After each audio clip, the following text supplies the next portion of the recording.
are the sons and daughters of the soul. We are resilient and forever forward-thinking. We ask for nothing else than the opportunity to live and to create the lives that we were meant to live. We want nothing but an equal chance at options and possibilities. The same possibilities and options to live out our potential as our fellow man. We want to be heard, understood, and expressive in our reality. We are the future. We are the creative. We are here.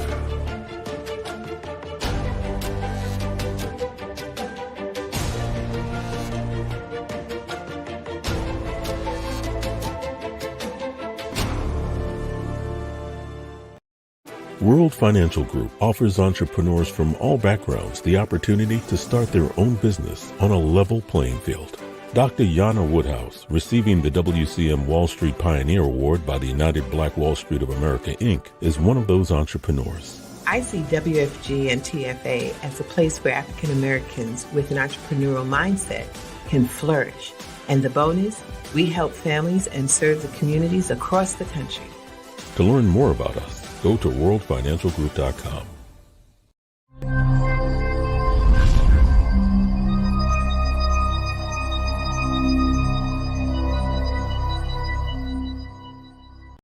This is Kia Rogers, and you're listening to Urbanology with my dad, Tony Rogers, on WHCR 90.3 FM New York.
Good afternoon. This is Tony Rogers, your host for Urbanology, The Art of War. And for those who are new to the program, The Art of War is one of my favorite classics, but it's also my initials, William Anthony Rogers. And it's kind of play on words as relates to Urbanology, The Art of War. This is always a fun period, the second Tuesday in the month, because I have the pleasure and the help, I guess maybe even more importantly, to produce this program with the See You Grow program at Columbia University.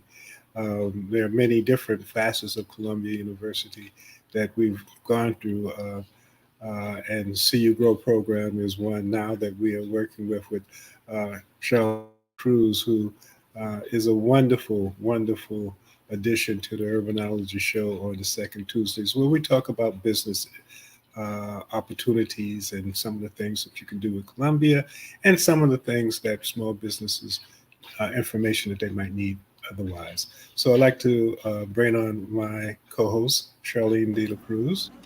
Hi, Tony. How are you? I'm doing fine, Scharlene. It's always good, the second Tuesday, it's always good to have someone to wake me, remind me that, I need to do certain things. Don't have that for the other 3 days. Well, it's an honor to be here with you today, Tony. Well, I'm very, I have a lot of gratitude for you. I have the pleasure, there's a person who many of you probably know because she's been in the media for many years now.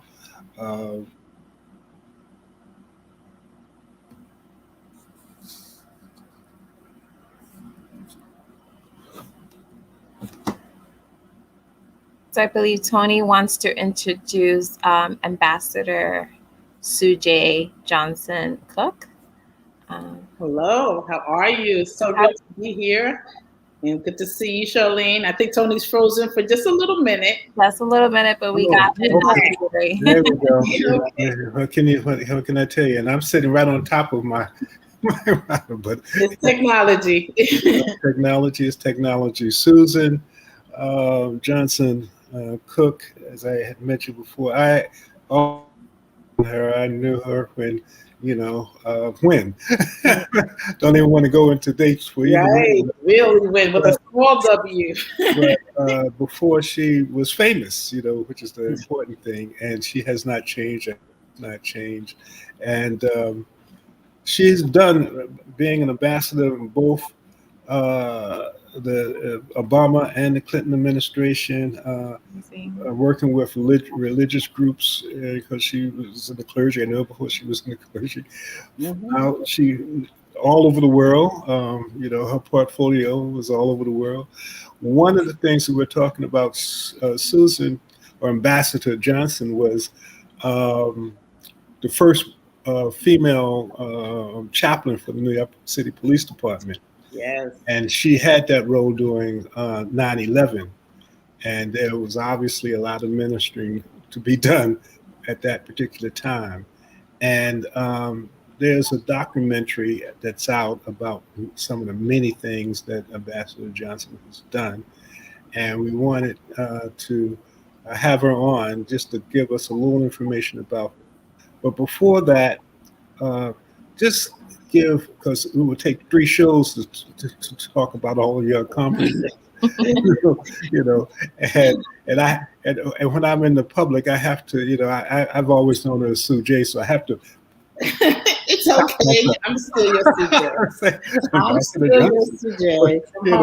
I knew her when she was in college. That's right. That's right. Many more.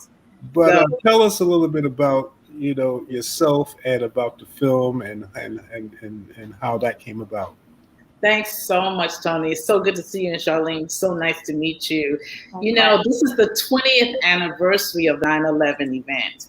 And so 2 years ago, after I finished my tenure with President Obama as the U.S. Ambassador at Large for International Religious Freedom, a long title with the whole globe, I was invited to participate in a contest, a film contest called Dare to Overcome. And it was to show how religion and business working together really help bring communities together and help people go forward. So I began to tell my story of being the only Black and the only woman and the chaplain that was at ground zero. I served NYPD for 21 years. Wow. And it was an honor and a privilege, but that day changed not only my life, but New York's life and America's life forever. And I talk about this in this 3 minutes, a short film. I won first prize in Tokyo at the film festival, the Dare to Overcome Film Festival 2 years ago. And just today it aired at the Cannes Film Festival in the Pavilion Afrique. So I've gone to Tokyo, I've gone to France, and I'm here back home in Harlem. And it's amazing what a 3-minute film can do. But when we tell our stories, people want to know a perspective that they aren't able to see. And so from ground zero, I talk about how we healed through faith and business coming together, that not only that day, but in the weeks that were subsequent to 9/11. And, there are 2 things. One, I'm sure that same information 15 months that we've been in this pandemic. So it's timely, I'm sure. Very timely. I mean, trauma and pandemics, are very similar no matter when they happen, because people have emotional, physical, mental trauma coming out of that. Even those who are supposedly the caregivers or the leaders. We had 60 days of nothing but trying to find, rescue and recover, go to funerals. There were quite a few firefighters that were missing in action. And then there were 26 police officers missing in action. And the city came together.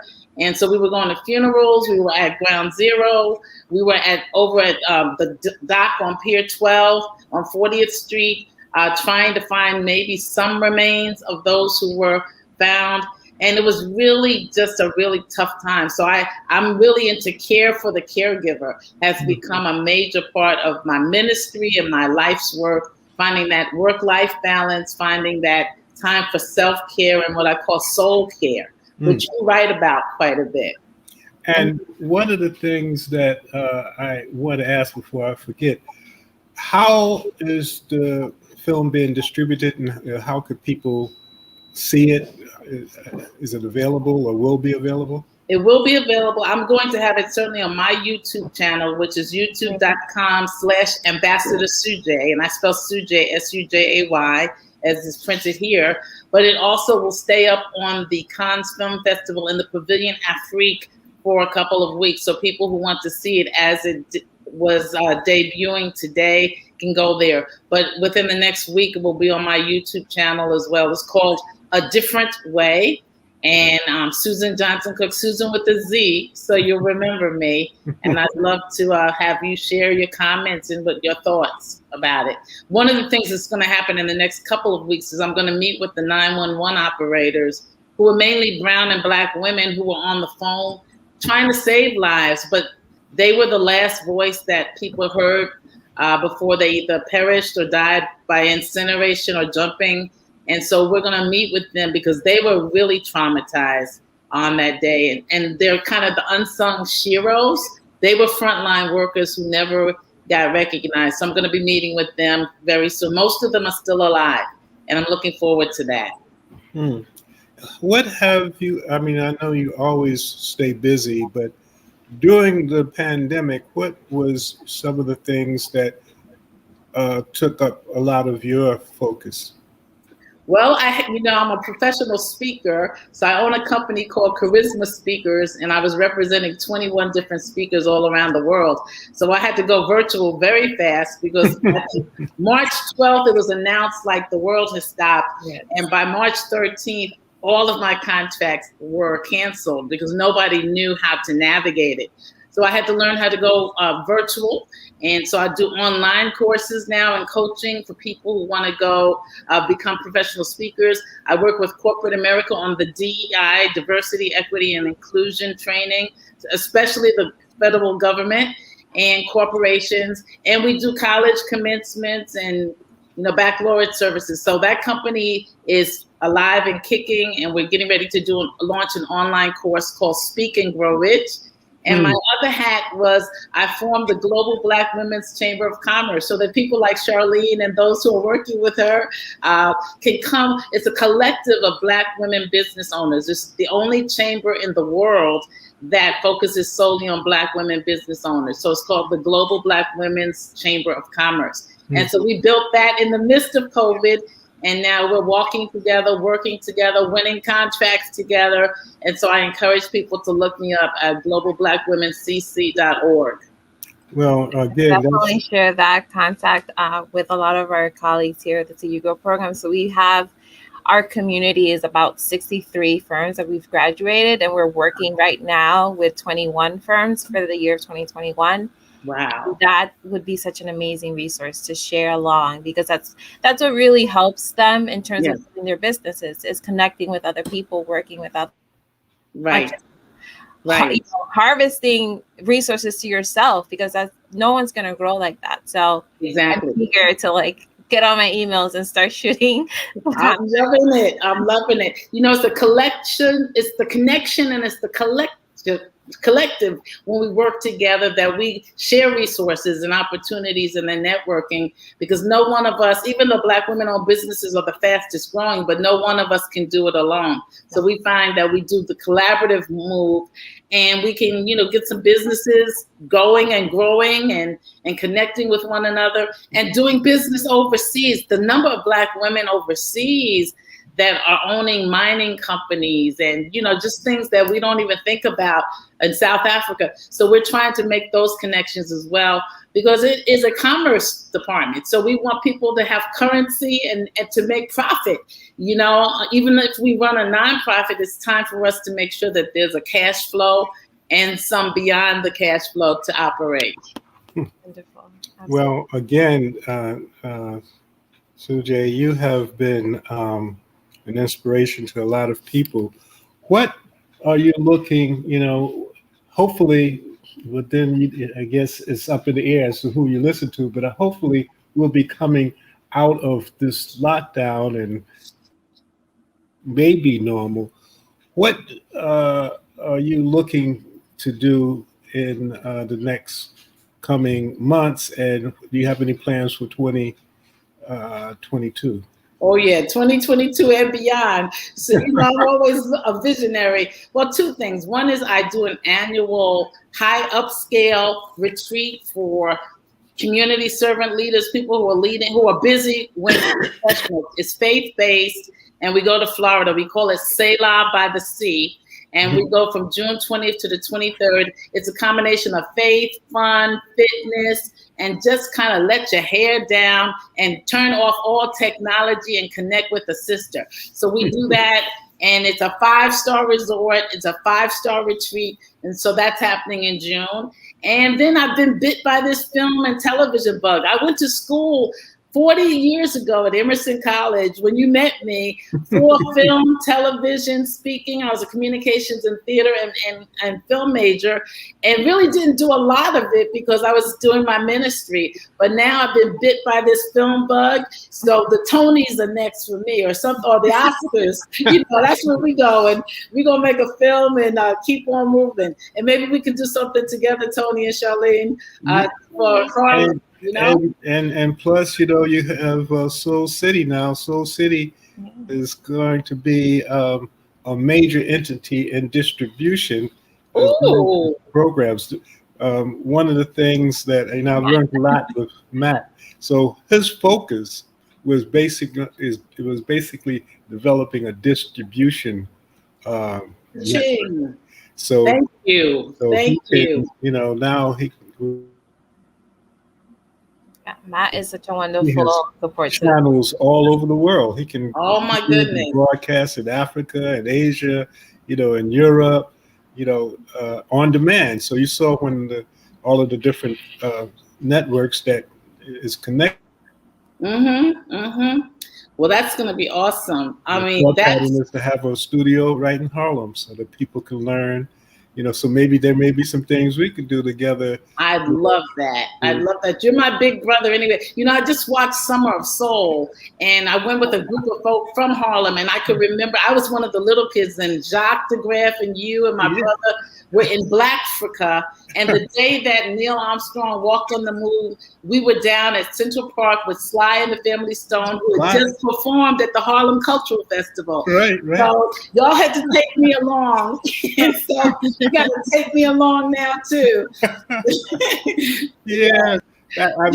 Wow. It's, I watched that too, and it just brought back so many memories. Yes. So Hulu is a great activity, but Harlem Week, is yes. a thing. That was Black Africa was before Harlem Week, but yes, it was started in '74, and all of the things that went through all of that, and we were connected because the state office building was a major entity. And for a long period of time, your family ran the security there. That's right, Johnson Security Bureau. I think it was our first federal contractor, or maybe our second, Beth Israel, and then the Harlem State Office Building. It's now the longest running Black family-owned business in the Bronx. I dare say New York City. It's 59 years old. It's in 4th generation hands. And so we're just honored that we had visionary parents, that started something for us. And since, my brother Lloyd Williams and a number of other people were on the committee because it was very controversial. Yes. So we said, well, we want a Black firm. Yes. Thank you. Business. You want to keep some of those people off your butt. You better have a Black firm doing that. So, and I dare to say that Johnson Security is a very esteemed establishment, especially with the new construction of Manhattanville campus. It's they've been there from the start in terms of managing the security for that project. Thank you so much. That's great to say here. And my children and my children's children, thank you for opening that door. But that's, I think one of the gifts, my people often ask me, what legacy I want to leave or what gifts did my parents leave me? And I think financial freedom, learning about business as a 5-year-old, when the business started in my basement of our home, made such a difference in our outlook on life. We never had to compromise with anyone. We didn't have to stay in a job we didn't like because, we always had financial freedom. And so I just really thank God that you were part of our beginning. My parents had a vision, and that we can continue to build on that legacy. So we're now 4 generations in. My son's an entrepreneur now, a 4th generation. And so it's just exciting to see that we're coming back together, but we're doing business together for our people and continuing that dream. So thank you so much for helping our dream come true. Well, again, it's all the way around, because there's so much stuff that has, been given, from the Johnson family. I mean, Charles Johnson was a wonderful, wonderful, wonderful representative. Even though he was in the Bronx, he made sure that Harlem was straight. Oh yeah. First Black assemblyman in the Bronx, and right. But we had so many good days together. We hung out, but we took care of business. We had fun, and we had faith, and we were family. And we had funds, FUNDS, to live on. So that's a great legacy. And I guess this, to close the gap, the fact that Yana Woodhouse, was part of that development, and she is part of everything that Soul City does.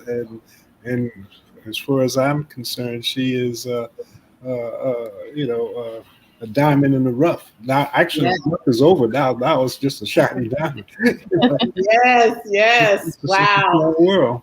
It's a really small world. We banged on a few doors, did a lot of subway stops. We didn't have social media back then. No, it was, please vote for me. I'm from this neighborhood, but we covered a lot of ground and had 3 successful campaigns, because we went against the machine 3 times and were successful. So covered a lot of ground. Yeah, but I want to again thank you so much for giving us some time. I know that you have to run in a couple of minutes, but are there any other thoughts that you might want to share about? Yeah, you know what? I do want to thank Tara Renee, who's the CEO of African American Women in Cinema, right? For making sure that our film got 2 cons and was accepted. So I have to give her a shout out. Her time has come. She's been at it for 23 years. And you know how your time, when it's your season, it's your season. So we started out and we hit gold, and now she started out and she's hit gold. And so many Black filmmakers now are at the Cannes Film Festival. Yeah, Marion Wilson, I interviewed. Robin Wilson, Marion Wilson was a great gospel singer that most people don't know about. Yes. And their short film, based on the same group. So we did have a lot of people there this year, and that's great. So let's keep on telling our stories, however we can tell them, through Soul City, through our short films. Let's keep on making sure that they hear the history from us. As we tell our stories, because we have some good ones, some good juicy ones. Do you remember when we used to go out to the discotheques? And I was coming home from college. I thought I was so hip. Liquid Smoke and yes, Act One and what was it, Studio 54? But you introduced me to nightlife, so thank you. I'm pretty. Really, Tony? Let me find out. We had good, clean fun back then. Really good, clean fun. It was an interesting time. Not to mention at one point I had to bring my buddy Lloyd on so we can talk about Blafrica promotion. I'd love that. So we'll, that's another story. But that's where everything started. Yeah. So Scharlene, we have to fill you in. I know. I need to just plug myself into him. This is, I think, the second time around that another student from City College kind of like give them a shout out. We had, I don't know if you recall, Tony, when we had, I'm forgetting her name, Stephanie Burns from Turner Construction, and she kind of she shocked him, and he was like, wait, what? Yes. And I had no idea of the connection. So it's who you know. You never know who you're gonna reconnect with again in the future. Right. So it's so important how you act, and definitely, Tony, your legacy speaks for that. For her to remember you and just your character for so many years, and just hearing Sujay just talk about you is just. It's always so you have always been the same. You have been even tempered. You have been smooth. You really were our shaft before we had to, And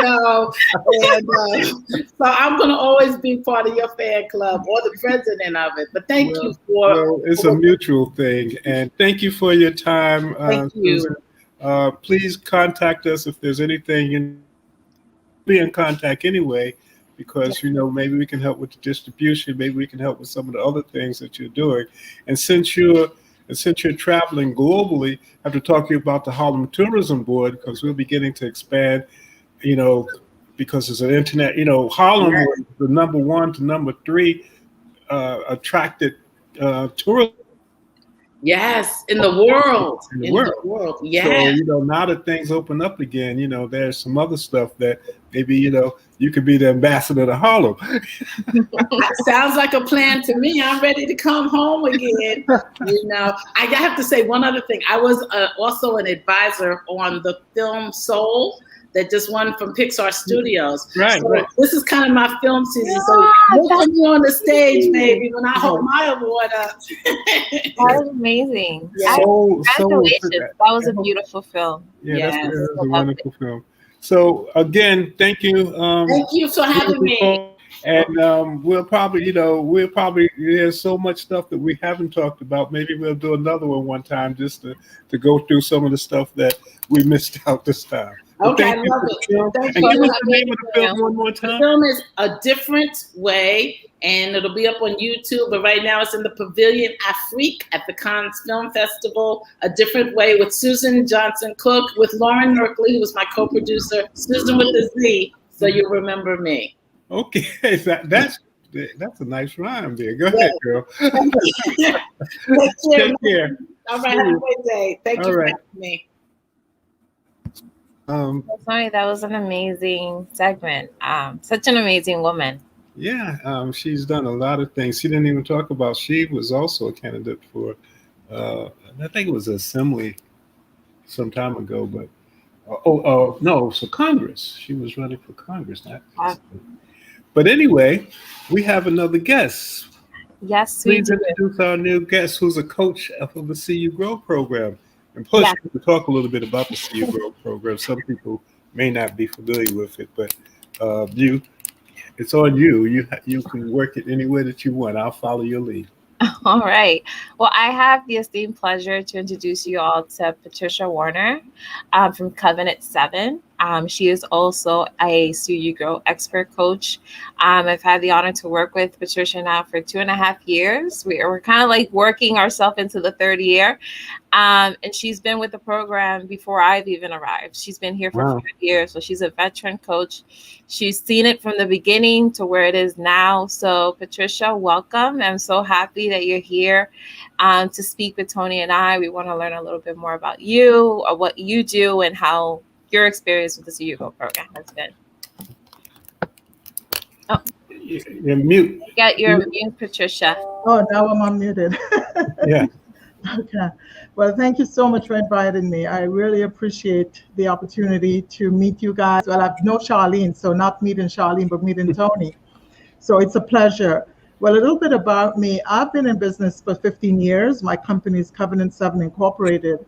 And we do a lot of business plan writing, marketing plans. We help our clients with human resources management. We help them understand their sales, their marketing. We're not creatives, but we do help them understand the strategies they need to implement to help with their marketing and sales. We also help business owners understand their financials. I find from my experience that many small business owners, people that start businesses, they don't know how to read a financial statement. So that's where we come in, help them understand their finances so they could make better decisions. And there's so much that I'm involved with. I also do a lot of webinars. Used to be workshops before 2020, but now we do a lot of webinars. I do webinars for New York City Small Business Solutions. Um, I also volunteer with Weibo. I don't know if you guys have heard about Weibo, Workshop and Business Opportunity. No. Yeah, they've been around for about 55 years. There's a Oh, non wow. Okay. and they've been helping business owners, entrepreneurs for about 55 years. This is their 55th year. We're working now on a 55th year celebration. And so I've been with them for maybe close to 18 years or so, volunteering, helping them, helping entrepreneurs. That's my passion. My passion is working with entrepreneurs. That is my whole world. I go to a different place when I'm talking about business, small businesses. It's just a wonderful thing for me. I'm very passionate about it. I can't say enough about that. Well, And we absolutely recognize that, because I know when we have that very small strategy where we're assigning you with a firm, it's always someone that needs a little bit extra love, tender, and care in terms of getting them to that successful point. So I know that you always have, like, you're very patient, you have dedication, you help them, and you challenge them. And that's what we love about you, especially as an expert coach here at CU Grow. I appreciate that. One of the things that I notice with small businesses, and I'm noticing it more and more, I'm working with someone now. I'm also working with Harlem Commonwealth Council, their entrepreneurial fund. They have a program. They have a program where they're doing something similar to you, Scharlene, that you do at Columbia University. So I have a young man that I'm working with, and I found just came to light to me more and more just by working with him. And I realized, sometimes the light bulb goes off. And I realized that a lot of our small businesses, there's so many people that want to be entrepreneurs, and there's so much help out there, and there's all these technology and all these things that's out there. And what I realized is that a lot of us need to just slow down and think. You know what I mean?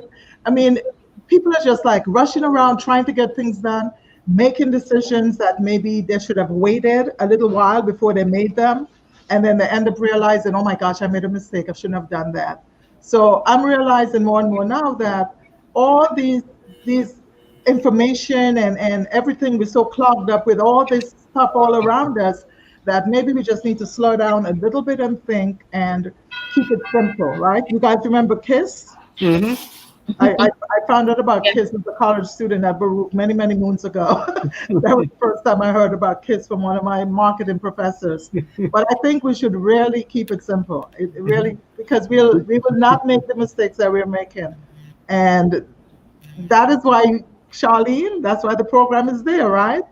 No, absolutely. Just to show them, because I feel that people are so accustomed of working based on what got them there, and they keep running on that wheel. And sometimes you have to adapt, you have to change, you have to pivot in certain areas. Some things are not going to work for everyone. So I think one of the things that's very important within the CU Go program, we have kind of like an assignment that we give vendors to identify their most desirable client that they want to have. And then identify the aptitudes of, like, what is it that you need to bring to that client for you to get that client, and look at different clients, because every client is not the same. So we analyze things like that, and we have the support of our coaches, our expert coaches, to help them to that area to identify that you have to pivot who you are as a business based on the client that you have. And Pat, how did you find your way to become a coach in the CU Grow program at the early stage of it? I was recommended by someone who works for New York City. I'm trying to remember his name. It's been such a long time ago. Christian Namiba, I think is his name. Christian McBride. No, Namiba, I think he's from a country in West Africa. And he sent me an email and said that Columbia University was looking for coaches, and he recommended me. And I think I was supposed to get in touch with Tanya, or Tanya was supposed to get in touch with me, Tanya Pope. Mm-hmm. And that's how it happened. And I was invited to a meeting, and the rest is history. That's wonderful to hear. And I feel like that's really the connector when it comes to the See You Go program is Tanya and just her wealth of knowledge of how many people she knows. Yes, Tanya. As the story goes, it's always an interesting story. I first started this program with uh, Laverna Fountain, who was vice president at Columbia, when the MWBE program was taken over by the state. We knew it was going to be important, and we knew that we needed to get information out to people. And Tanya, and Laverna was on the board of the chamber, the Greater Harlem Chamber. And for a long period of time, we worked together. And at one time, Laverna said that, every time I try to put this program together, I have to go to Tanya Pope to get the information. Why don't you just work with Tanya Pope and that would make it easier for everybody? And then Tanya and I worked together for a long period of time. And I got a call one. Tanya said, Tony, every time I try to put this thing together, I go to Scharlene de la Cruz. I'll be around, but why don't you work with Scharlene? and every switch, the program has elevated. So it's been an interesting journey with Columbia and Laverna and Tanya and the people that have helped. Just like you, it's always good to be in a situation where you know that you're doing something that can be played, forward, because the people that you help obviously can hire, can do other things that will allow for people to benefit from whatever the time that you take in order to do that. One of the things that happens with entrepreneurs is sometimes they're so into their businesses that they're right there, they're present there, and they really can't see. They don't have that 360-degree vision to see around them and understand sometimes the decisions they should be making because they're so taken up with the everyday workings of, opening the business, getting customers, making sure things go right. And some of those decisions they should be making to really help them grow, they don't think about it. So programs like See You Grow are really, I would say, a lifesaver for some of these businesses because they are connected with coaches who sit them down and talk to them about their businesses and have them express themselves. And then sometimes they realize the light bulb goes off. Yeah. They realize, wow, you know what? I never thought about that. And I never thought about it that way. And it's really a wonderful thing. It's amazing. And I thoroughly enjoy it. Thank you, Pat. No, it is a great opportunities for firms, and I'm always excited to meet new firms so that I can, give them that opportunity to work with us in the future. But Pat, if you could give us a little bit more example of what, in terms of Covenant 7, because I know that the hat that I know you under is within See You Go, but like what other opportunities or any other upcoming projects you have with Covenant 7? And how can people reach you? Yes. Yeah, well, my email, people can email me, they can go on the website. Right now, I am hoping to start a webinar series starting in mid-August or early September. There's a whole bunch of courses or webinars that are listed on the website, as well as some courses that I've developed or in the process of developing. So that is new. That is new for me. I've been doing a lot of webinars for many different organizations across New York City. And very rarely have I done one for my company. So I decided that I would create these webinars and start disseminating and sending it out there to all who are interested in learning and getting information on developing profitable businesses. So that's something new. And of course, the usual stuff, the everyday stuff, working on business plans, marketing plans. I do human resources consulting for a few companies where there's one company in particular that I work with, and she calls me her HR director, even though I'm a consultant, because she doesn't do any HR. She from hiring to firing, it's called Pat, right?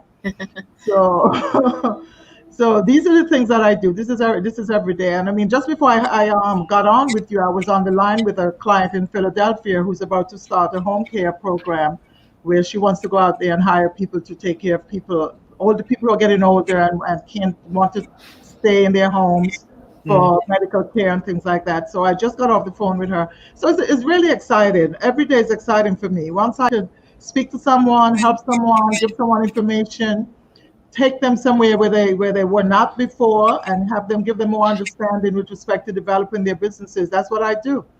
I've worked with many restaurants in New York City. Some of them you guys may know by name. And many different businesses. I would tell people I've worked with businesses from daycare centers to funeral homes. So from birth to death and everything in between. So, and it's really exciting. And one thing that I know is that it doesn't matter what type of business you have. Every business wants the same thing. They want to be profitable. They want to make money. They want to make a difference. And what the challenge is for each business owner to know how they can stand out as a business, especially in New York City. In New York City, competition is rampant. I mean, everywhere you go, it's somebody's competing with you. And how can you compete, and how can you, as a new business, take clients or customers away from businesses that have been in existence before you, and you're doing exactly the same thing? So the challenge is, how do you differentiate yourself? How do you make yourself different? And that is a problem that a lot of entrepreneurs have. So a lot of times people like me come in, enter the picture, and help them figure out what are those things you can do. And it doesn't have to be big. It could be very simple, like opening 2 hours earlier, ordering lunch for your clients, calling a cab for them when they finish. Little simple things that nobody else is doing. Nobody thought about doing it. And you do it, and all of a sudden people say, wow, I like that. That's where I'm going to go and get my services done, or buy whatever I need. So it's beautiful. I think business is a beautiful thing. How can we exist without businesses? Yeah. How did you get into this field of work, Patricia? Okay. You know what? I'm going to go back to my childhood.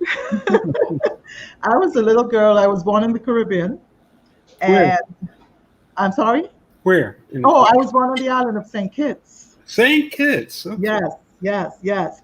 And I tell people I'm a real Caribbean girl because my mother was born on the island of Dominica, and my grandfather was born on the island of Antigua, and one of my great-grandparents, my great-grandfather, was born on the island of Trinidad. Wow. So I'm a real Caribbean girl, right? but when I grew up, when I was growing up in the islands, my father was what you would call in the United States today a master electrician. It's a very small island. We have maybe right now the population of the island, and it's an island nation, St. Kitts and Nevis, 2 islands, 1 country. Nevis, yeah. Yes, and the population of those islands can fit in Yankee Stadium easily. Right? So it's very small country. And when I was growing up on the islands, my father, he was what you would call a master electrician. And everybody who was anybody that wanted anything that was done right with respect to electric work, they would come looking for him, whether it was in their homes, whether it was in their boats, whether it was in their cars, they would come looking for my father. So I saw him, doing business. Like I saw that. And then his brother, my uncle, he had a gas station, and he used to do mechanic work and help people fix their cars and stuff. And on the weekends, especially Saturday afternoons, I used to go there and pump gas and sit with my uncle and talk about different things. And my grandmother, my father's mother, she had a shop. She had, one of those, not what you may call a grocery store today, but one of those old time shops where you go in and she's behind the counter and you tell her what you want and she gives it to you and you pay her, that type of stuff. And later on, and my mom was a seamstress. She worked for herself, making clothes for many, many, many people. She would be, remember my mom sitting up late hours in the night and 2 o'clock in the morning because she had to finish something for someone. So I grew up with that all around me, seeing people work for themselves and make their own money. And I guess it was something that just rubbed off on me, I would say. So when I came to this country, I went to school and I started working in corporate America. I worked in corporate America for a long time. The longest I worked with any company was I worked at NBC for almost 12 years. And I worked in labor relations. And then I worked for the head counsel. He was responsible for all the unions at NBC. and I worked for him as his assistant. And then I got promoted to contract administrator, where I was helping in the department working on contracts for producers, on-air talent, and some of those talents, some of them still work at NBC, like Al Roker, right? I was at NBC when O.J. Simpson was there, and there was it was very exciting times. And I worked there for almost 12 years, and I got to the point where I realized that I was capable of more, and I wasn't getting promoted the way I thought I should be promoted. So I promoted myself. I left, and I worked for a company that hired me to be a HR director, and I was responsible for over 500 employees in 8 states. So when I worked for that company, it was in a company called Telemark, and I worked there for a while, and I used to travel all around the country. I went to Arkansas, I went to Texas, I went to the Carolinas, Virginia. So I did a lot of traveling for that company, and because I was, like I said, I was responsible for employees in 8 states. So it was fun while it lasted, and then the company started downsizing. So they wanted to move their HR department to St. Louis, Missouri, and I wasn't moving to St. Louis, Missouri.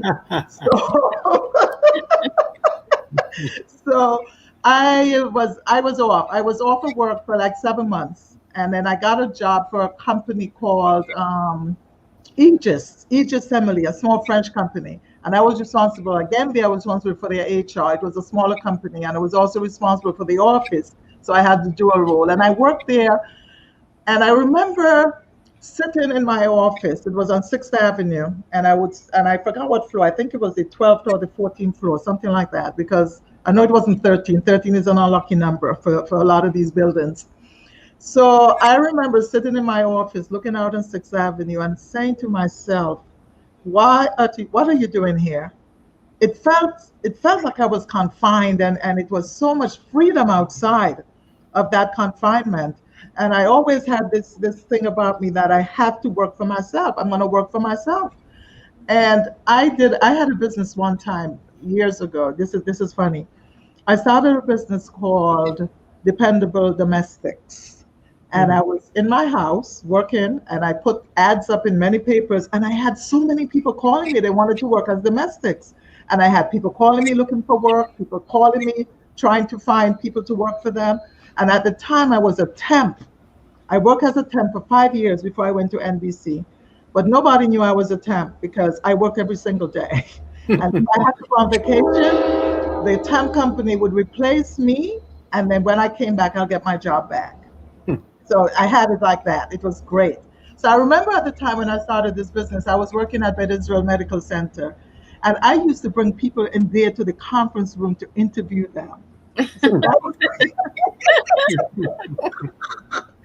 that was really, when I think about the things that I did, and I say, wow, I got away with it. It's like, I just did it, and I got away with it. So nobody ever challenged me, asked me what I was doing, and stuff like that.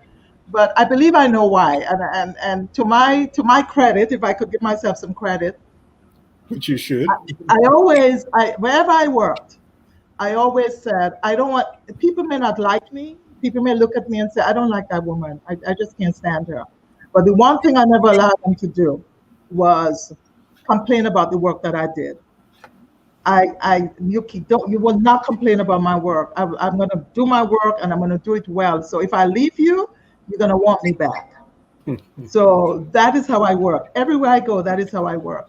And so people I like leave her alone. If she disappeared for 10 minutes, it's okay, things like that. So I got away with that. So I always had that entrepreneurial spirit in me. And I left that French company in 2006. And the only people that knew what I was about was my family, my husband, my children, the people in my home. That's who knew what I was about, because people would not understand why I would be leaving, quote unquote, a good job to start my own business. People wouldn't understand that. And it took my sister about 3 or 4 years before she stopped telling me, why don't you find a job? Don't you think you should find a job? So that's my story. That's Well, how I started. an interesting one, but as you said, it seems like you were just the energy of being an entrepreneur was something that you just grew into. One of the things when you was talking about St. Kitts and Nevis, one of my uh, mentors was from Nevis, Hope R. Stevens. Mm. He was a very prominent person, not only in Harlem but throughout, the world. He was from Nevis.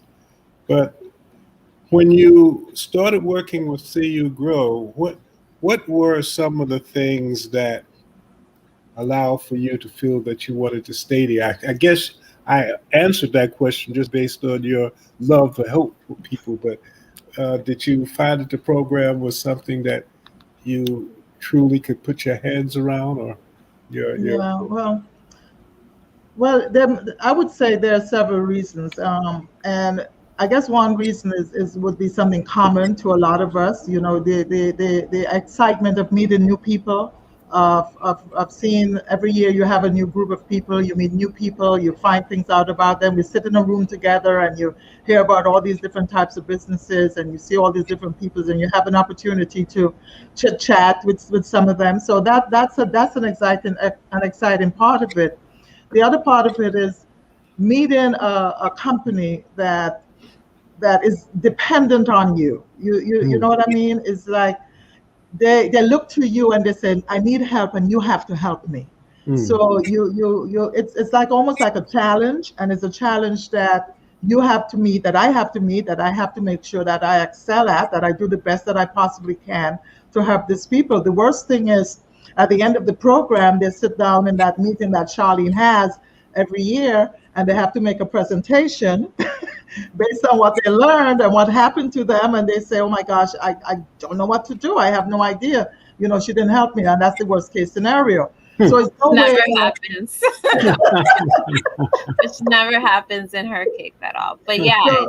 So that is it's a challenge, Tony. It really is. And I look at challenges as something that, and I tell my clients this all the time, that we must welcome challenges. Challenges is what helps us grow. It helps us become better at what we do. And I learn.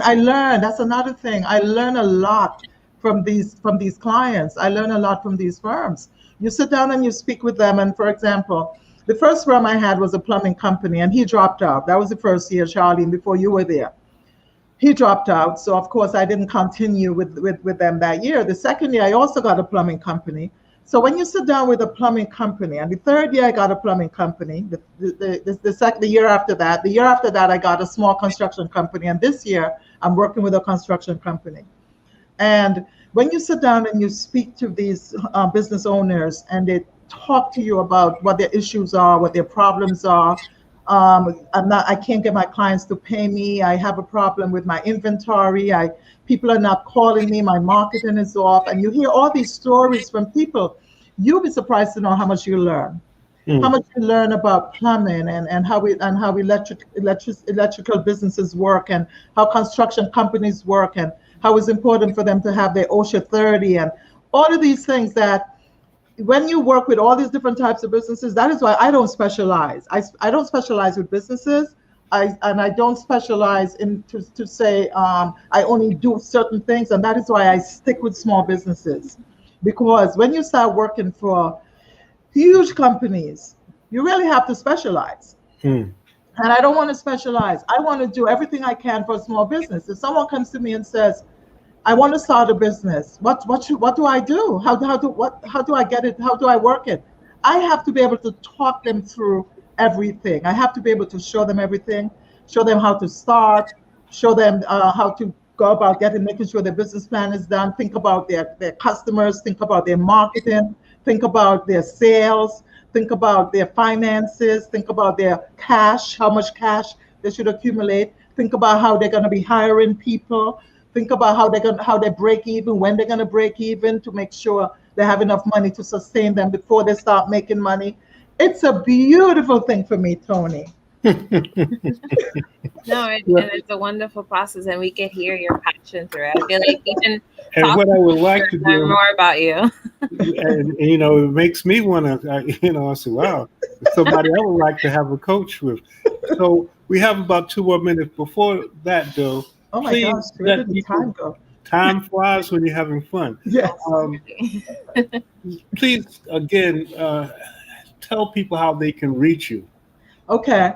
So my website is Covenant7, COVENANT, right there.com. That's the website, and that's my email. But people can also send me a text message at 917-833-4860. And if they call me, make sure if I do not pick up the phone, they leave a message. Right. And I will call them back. And can you give the that is how number you one more reach me. time? 917-833-4860. And the covenant7.com in my email, that is my website. Okay.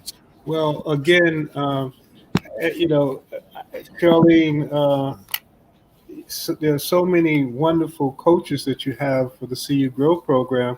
You know, I'm just sorry that it's only in construction, because it's, you know, I'm sure that, you know, information that's given probably could be helpful to any business. So, you know, there may be a desire to sit into some of these programs. Just Absolutely. I mean, I know it's not necessarily just targeted to just construction businesses, but you know, it's anything that is needed in terms of building, that's what we do. So if you're a supplier, if you are a tradesperson, obviously a general contractor, an architect, engineering, electrician. So anything that, all the elements that's needed to construct a building, those are the elements that we look into. And if I ever come across people that are not in that area, I always refer them to other resources. So I don't negate anyone. I still help them, even though they don't necessarily align with the program. But you can always reach out to me, email me, and I will find you the right resources. If I don't know, I go to the all knowledgeable Tanya Pope, and he supports me in that area as well.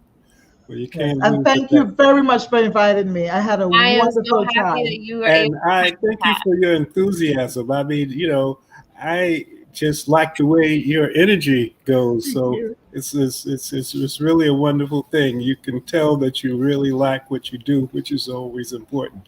Thank you both, Tanya, Pat. Thank you both for allowing for us to have another great session. And the second Tuesday in August, we'll be back. And I know I call you Tanya. I know, Scharlene, I know that you'll be doing your due diligence as far as making sure that I'm doing the right thing, and I appreciate that. Anytime, Tony. Thank you. It was a great show. Thank you for inviting Sujay Johnson. That was an amazing asset, and I'm so happy that I was able to learn a little bit more about Patricia, because I worked with her for so long, and I got a little tidbit of her. So, well, sometimes I like to do interviews, because some people I know for a long period of time, until I do their interview, I said, "Wow, I didn't know that." Thank you both, and thank you, Matt McCoy. Thank you, Matt. And you guys be safe. And Scharlene, I'll be talking to you soon. And Pat, who knows? I might give you a call. You know, that'd be wonderful. Thank you. A couple of questions. I'm thinking about maybe starting another business. So there you go. Take care. You're welcome. Take care, guys. Bye-bye. This is Kia Rogers, and you're listening to Urbanology with my dad, Tony Rogers, on WHCR 90.3 FM New York.